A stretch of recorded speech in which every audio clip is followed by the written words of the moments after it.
Halo Bunia, kami dari kelompok 2 akan membahas struktur pasar dan sistem harga yang beranggotakan yang pertama,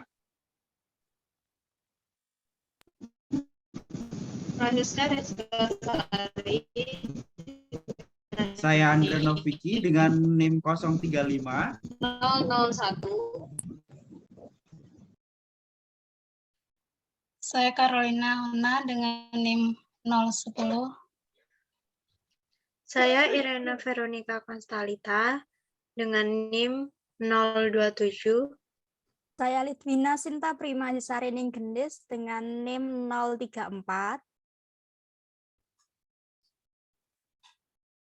Ya, jadi pengertian pasar. Pasar sendiri terdefinisi sebagai ajang pertemuan antara orang yang mau menjual, tawaran atau suplai dari orang maupun membeli permintaan demand suatu barang atau jasa tertentu.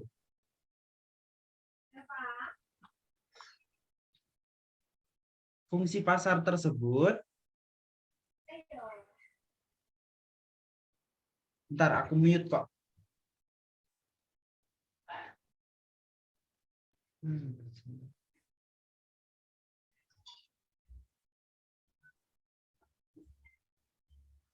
Mah hilang. Bentar ya.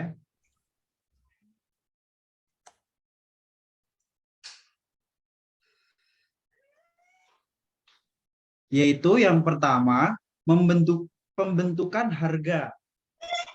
Yang dimaksud yaitu penjual menawarkan barang atau jasa kepada pembeli. Pembeli yang membutuhkan barang atau jasa akan berusaha menawarkan harga dari barang atau jasa tersebut, sehingga terjadilah tawar-menawar antara kedua belah pihak. Dengan demikian, pasar berfungsi sebagai pembentukan harga. Dan kemudian ada distribusi. Distribusi bersendiri berfungsi memperlancar proses penyaluran barang atau jasa dan dari produsen ke konsumen. Dan selanjutnya ada promosi. Promosi sendiri sebagai sarana memperkenalkan dan menginformasikan suatu barang termasuk keunggulan barang tersebut.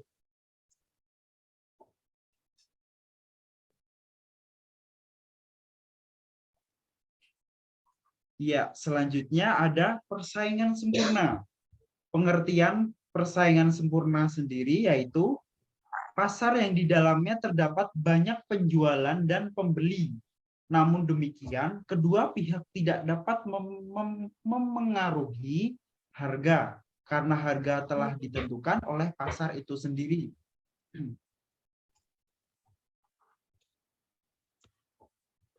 Kemudian ada ciri-ciri pasar persaingan sempurna, yaitu jumlah pembeli dan penjual banyak.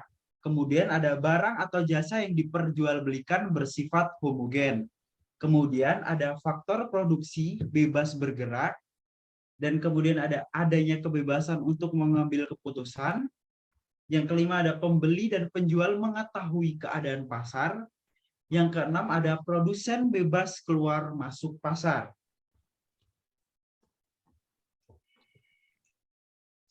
Berikutnya ada kelebihan persaingan sempurna. Yang pertama, mampu mendorong penghematan. Yang kedua ada pembeli dan penjual bebas bertindak. Yang ketiga ada harga tidak dikendalikan oleh satu penjual atau satu pembeli. Tak luput dari kelebihan, selanjutnya ada kekurangan, yaitu tidak ada dana atau untuk penelitian dan pengembangan produk. Kemudian ada terbatasnya kebebasan memilih bagi pembeli. Yang ketiga ada produsen memberi gaji dan upah terlalu rendah demi penghematan.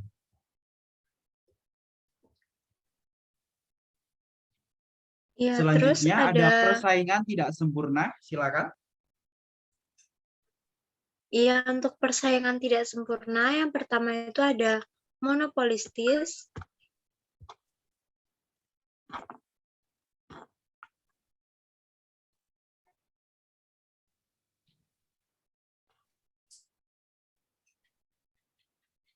pengertian monopolistik adalah pasar dengan banyak produsen yang menghasilkan komoditas yang sama namun berbeda karakteristiknya. Pasar monopolistik umumnya terjadi di semua pasar, baik tradisional maupun modern. Lalu ada ciri dari monopolistik adalah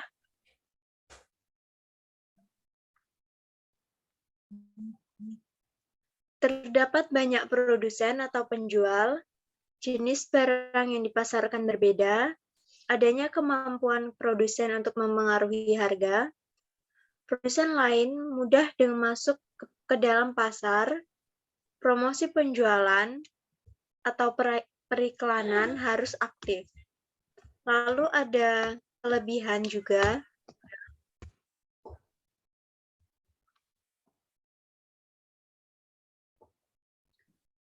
Memiliki banyak produsen yang memberikan keuntungan bagi konsumen untuk memilih produk yang baik, mendorong produsen dalam berinovasi produknya. Lalu ada kekurangan. Kekurangan monopolistik adalah memiliki tingkat persaingan yang tinggi, produsen yang tidak memiliki modal atau pengalaman yang cukup akan cepat tersingkir, dibutuhkan modal yang besar untuk masuk ke dalam pasar monopolistik karena pemain pasar memiliki skala ekonomi yang tinggi. Contohnya seperti gambar ini.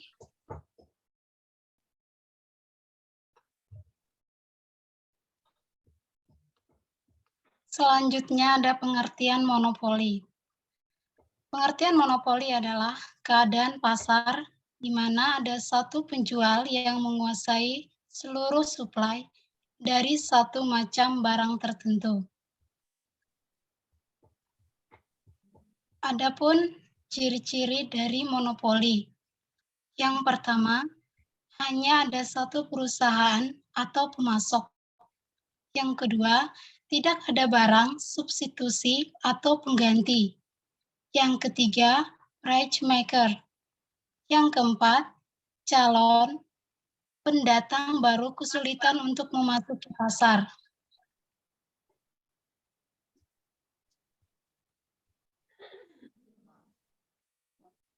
Dan ada kelebihan dan kekurangan monopoli.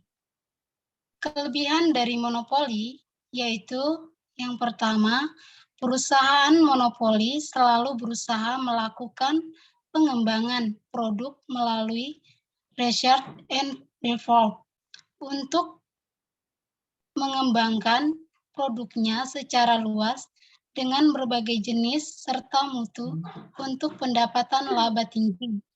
Yang kedua, perusahaan monopoli harus menumbuhkan efisiensi untuk dapat bersaing dengan perusahaan lainnya pada produk sejenis.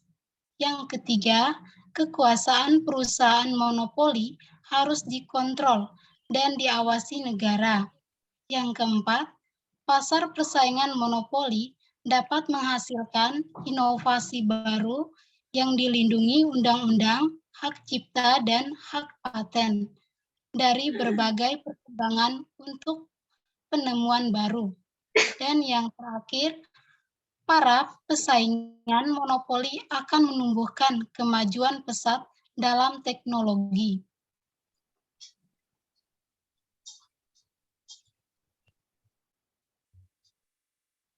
Kekurangan monopoli adalah yang pertama, monopoli berkuasa dalam menentukan jumlah produksi yang berdampak pada ketersediaan produk untuk konsumen.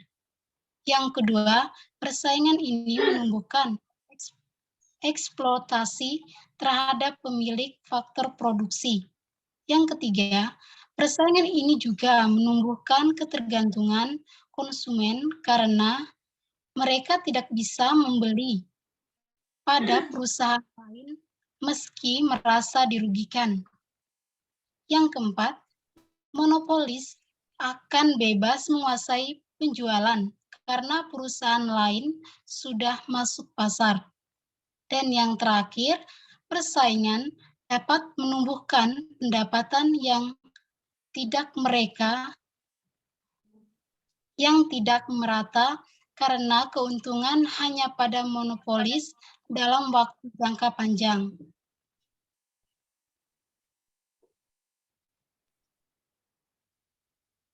Contohnya adalah yang di gambar tersebut.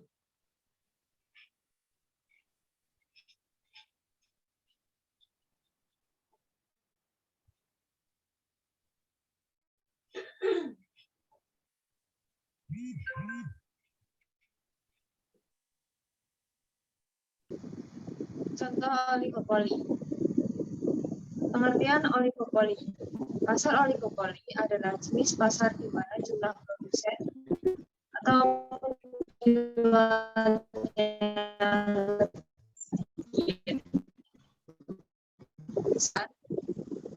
pembelinya juga sebagai pasar dan persaingan tidak sempurna.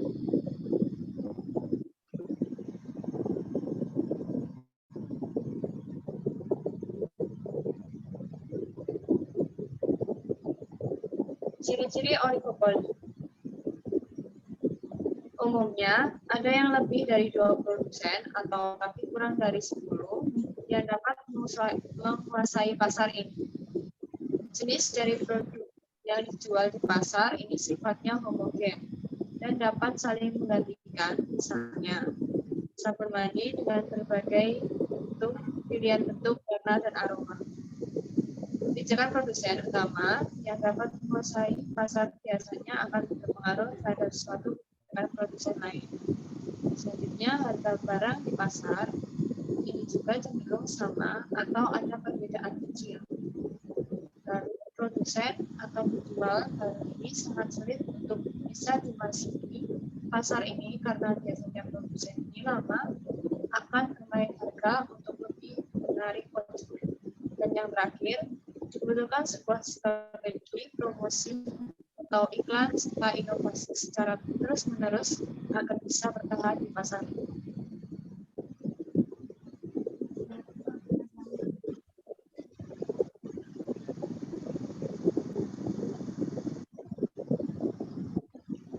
Ada juga kelebihan oligopoli, yaitu yang pertama, konsumen ini dapat memilih barang yang ingin dikonsumsinya.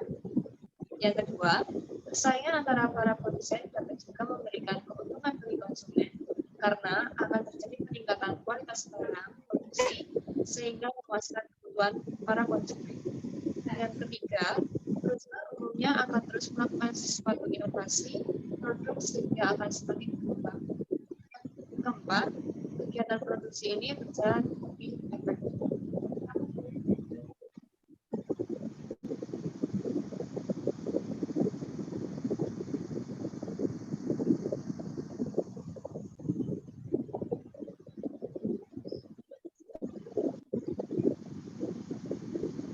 Oligopoli memiliki kekurangan, yaitu yang pertama, sering terjadi perang harga antara para produsen. Yang kedua, produsen yang mengeluarkan banyak dana untuk iklan dan promosi agar produknya dapat dibedakan dengan suatu produk dari produsen lain. Yang ketiga, pemborosan suatu sumber daya ekonomi karena sebuah perusahaan memiliki pengaruh dalam menentukan harga pasar, maka potensi ini persaingan harga jual akan semakin besar. Yang keempat, oligopoli dapat memberikan dari loyalnya konsumen terhadap suatu jenis produk atau merek tertentu, sehingga akan dapat menjadikan produsen dan jenis pasar dan konsumen. Kemungkinan banyaknya paten terhadap salah satu jenis produk tertentu oleh suatu perusahaan, sehingga akan membatasi perusahaan lain untuk dapat mengembangkan jenis produk yang sama. Yang keenam, Sulit untuk bisa mewujudkan pemerataan pendapatan. Yang ketujuh, muncul eksploitasi yang berlebihan dalam kegiatan pasar.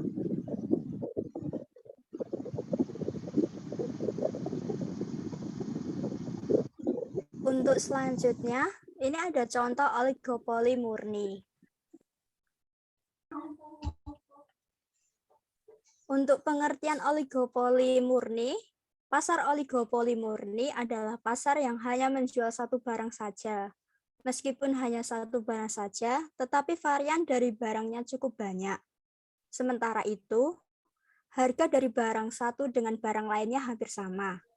Pada pasar oligopoli jenis ini, hampir setiap kebijakannya dipengaruhi oleh produsen utama. Itulah mengapa pasar oligopoli jenis ini dinamakan pasar oligopoli murni.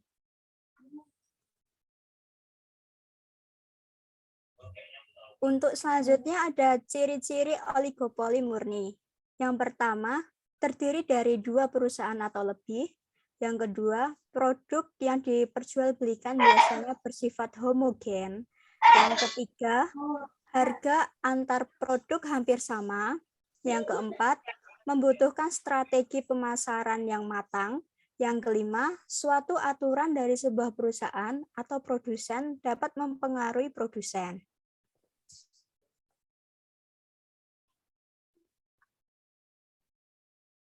Untuk kelebihan oligopoli murni, yang pertama, pengembangan produk diimbangi oleh kemajuan iptek. Kelebihan pasar oligopoli murni mendorong inovasi dan perkembangan teknologi pada industri.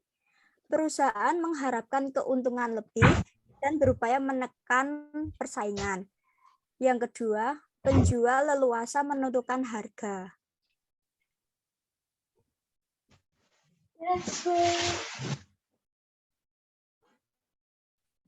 Oligopoli murni tentunya memiliki kekurangan, yaitu tingkat efisiensinya rendah. Dalam persaingan oligopoli murni tidak ada efisiensi dalam menggunakan sumber daya, sehingga perusahaan akan mencapai titik ongkos marginal yang sama dengan harga.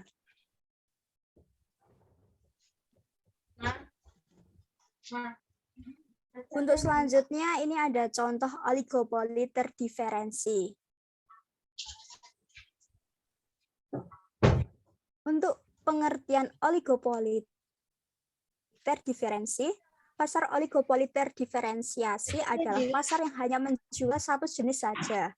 Namun, harga pada satu jenis barang itu tidak sama dengan harga produsen atau perusahaan lainnya. Sederhananya, harga dari satu produsen dan produsen lainnya akan mengalami diferensiasi.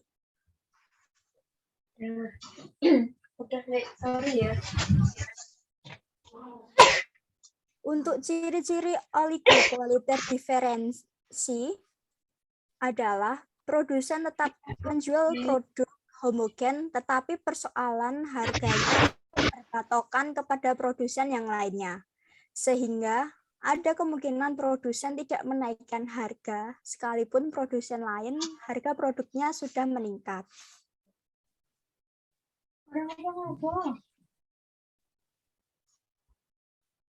Untuk kelebihan oligopoli terdiferensi, yang pertama variasi barang pilihan, yang kedua kebebasan konsumen untuk memilih produk menjadi lebih besar, yang ketiga konsumen sering diuntungkan karena persaingan antar penjual, terlebih ketika terjadi perang harga dan promo menarik demi menggait konsumen. Yang keempat, tingginya inovasi produk. Yang kelima, tersedia dana untuk pengembangan produk.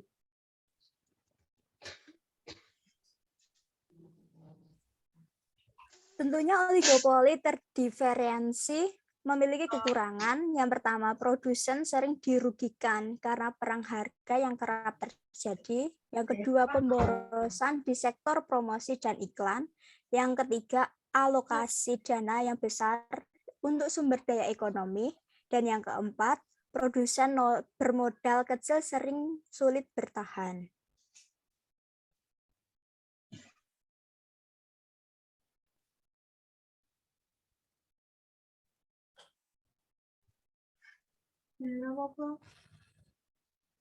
Di sini juga ada contoh gambar menurut saya.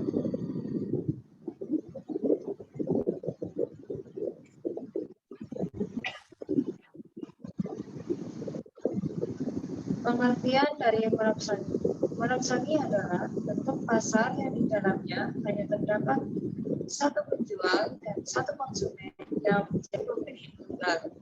Kelompok perusahaan selaku pembeli tunggal ini menguasai komoditas dan dapat menunjukkan potensi persaingan tersebut.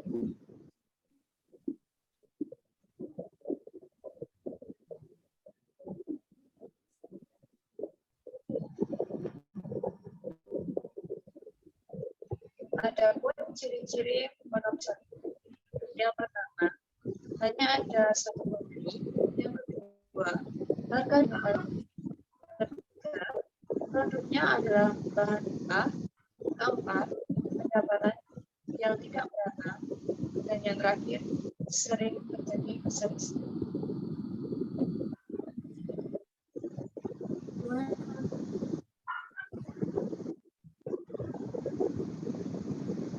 Pengertian monopsoni. Ada yang pertama, kualitas barang yang terjamin. Yang kedua, meningkatnya kreativitas adanya ide. Yang ketiga, menentukan harga. Yang keempat, jalur distribusi yang lebih lancar.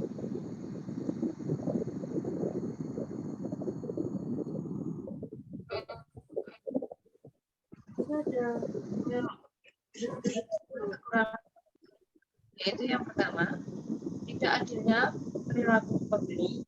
Yang kedua, pihak pembeli tidak memperdulikan pasar. Yang ketiga, ekonomi hanyalah tanggungan penjual saja.